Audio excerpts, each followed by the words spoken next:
Welcome to Breaking Ties, Destination Divorce. This is your go-to source for practical advice and support while you go through the divorce process. Join us each weekday for a quick chat where we'll cover a variety of topics such as child custody, property division, and self-care. Together, we'll explore emotional, financial, and legal aspects of divorce and help you find the best path forward for you and your family. Here's your host and Certified Divorce Financial Analyst professional, Mike Fulkerson.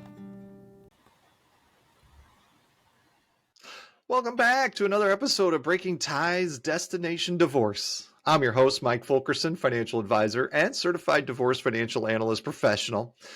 And if you have children, navigating child custody during divorce is really a top priority.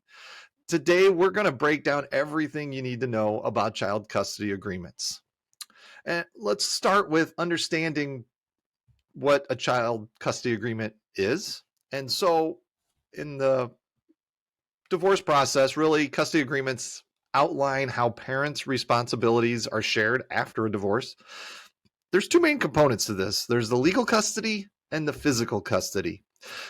Starting with the legal custody, it refers to the decision-making authority regarding major aspects of a child's life, like education, healthcare, and religious upbringing. This can be either sole custody, awarded to one parent who makes all the major decisions, or a joint legal custody shared by both parents requiring communication and cooperation. Moving on to physical custody, this really defines where the child lives and spends time with each parent. Common arrangements can include sole physical custody, where the child lives primarily with one parent with visitation rights for the other. There's also joint physical custody, where the child divides time between both parents' homes following a predetermined schedule. And then you have shared custody, a more flexible approach where the child spends significant time with both parents, but not necessarily in equal halves. How do we determine custody agreements? So the court themselves prioritizes the child's best interest when making custody decisions. And they're going to consider some of these factors. And it starts with, say, the child's age and needs. They're going to look at the child's relationship with each parent, each parent's parenting skills and stability, each parent's living situation and the ability to care for the child, and then the history of any domestic violence as well. Now, there really are two main ways to establish custody agreements. And the one is the agreement itself.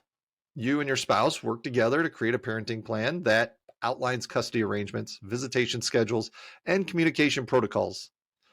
If you need help, consulting a mediator can actually facilitate this process. The second way to establish it is through just a straight up court order.